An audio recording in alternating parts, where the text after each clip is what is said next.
So in today's video, we're going to be talking about how you can double or triple your monthly freelancing earnings by actually trying to get larger clients to pay you as a multi-client freelancer. Make sure to stay tuned, watch the whole video. So I'll go into pros and cons of doing this, how you can actually do it, and some recent stories and experiences that can show you exactly how you can get started with multi-client freelancing. So first, we're going to dive straight into the pros and cons of multi-client freelancing.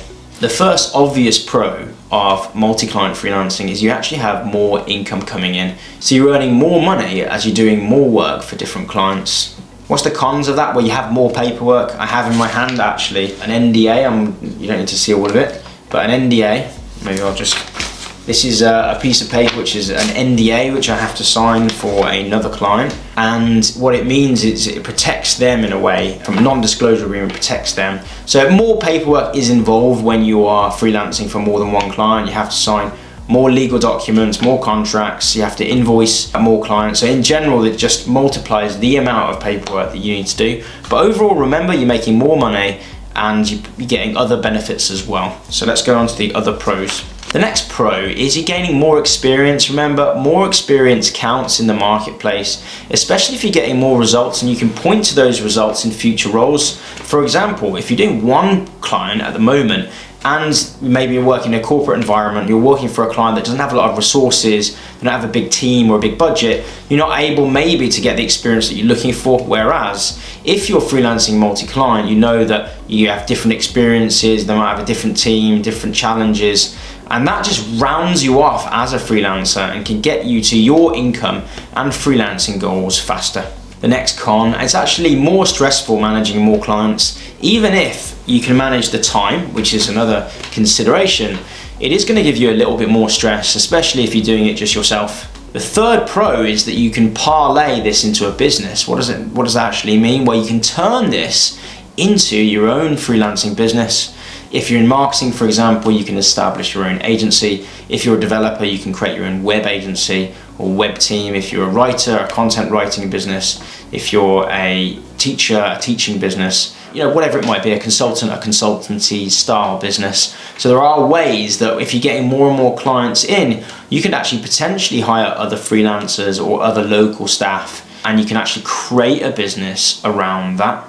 The next con is with that, you actually have more risk. So there's more chance of you losing a client, maybe through lack of focus or lack of ability to deliver. Unless you manage your resource levels, your energy, your attention, your ability to deliver, you're adding additional risk into every contract. Now, it balances up a little bit because you're making a bit more money, so you can probably afford to lose potentially one small client or a medium-sized client if you know that you're getting more clients in all the time. Personally, I prefer focusing on delivering exceptional results, so you're always in work and you're always in demand.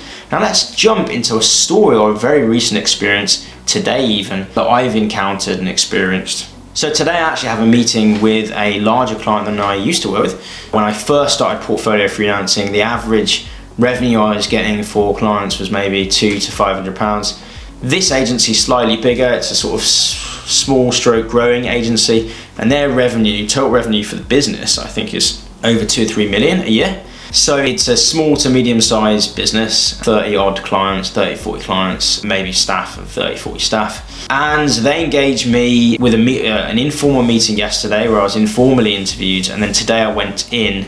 And the structure of the interview was they asked me to look through some of their marketing accounts, give some recommendations. I had meetings with different people, and essentially they offered me a contract. And what I'm going to be doing is going to be doing sort of part-time work for them, as well as my other freelance contracts. And it sort of proposes to me a new optionality or a new option. And I guess it's really opening the gateway for me to do more work and to become a portfolio freelancer.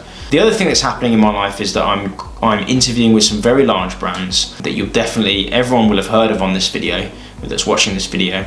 And that sort of broaches the topic of, if I get those big, large contracts, what happens to my current contracts? And that's where I have to really plan strategically. Do I bring on other staff? Do I work many more hours? Do I work from home to have less distraction? I am currently working from home.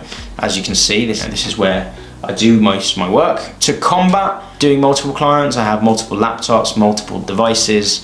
I segment my time very effectively as well. So I make sure that, you know, I'm doing certain client work at a certain time, so I'm not doing everything all at once, and I'm not taking time from one another. I segment time very effectively.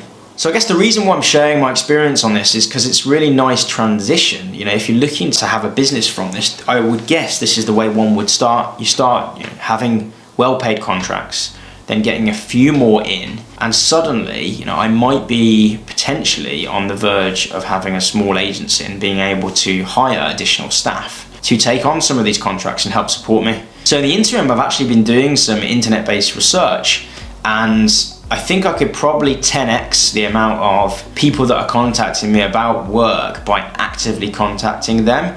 This is an interesting strategy, and I think it's very different from waiting to hear back from other people and applying for roles or even answering the phone to recruiters. Instead, I'm actively going out into the market and contacting people to drive through inquiries where I could get more work. So I think that's a nice summary of the video. Let me know what you think about the pros and cons. Do you have experience from multi-client freelancing? Let us know in the comments below. Also check out my other videos. I've got tons of other videos about freelancing, including preparing to freelance or starting freelancing. Indeed, if you're already a freelancer, there's other videos about how you can improve your freelancing career, how you can get into corporate freelancing, the difference between freelancing from home or going into the office, helpful tips if you're an extrovert or indeed an introvert or somewhere in between, and a whole other bunch of other stuff. If you want coaching, you're looking to double or triple your salary, you want to get into the six-figure range, dollars or pounds or the equivalent in your location, let me know. Send me an email to progressiseverything@gmail.com. Check out my social media channels, Facebook and Instagram. I've got a website, progressiseverything.co.uk. And guys, I really enjoy making these videos. I really hope they are valuable to you. I will be putting together some sort of freelancing course for those that are looking to both start freelancing or improve their freelancer journey. I'm here as a resource for you guys to help you on your freelancing journey, help you earn more money and have more freedom and have more life satisfaction, if you like. So that'll be coming out soon. Make sure to subscribe if you haven't already subscribed. I really hope you enjoyed this video. I really enjoy making these videos. So the only thing left to say is that knowledge is power, especially the right knowledge, and progress is everything. I'll see you guys in the next video.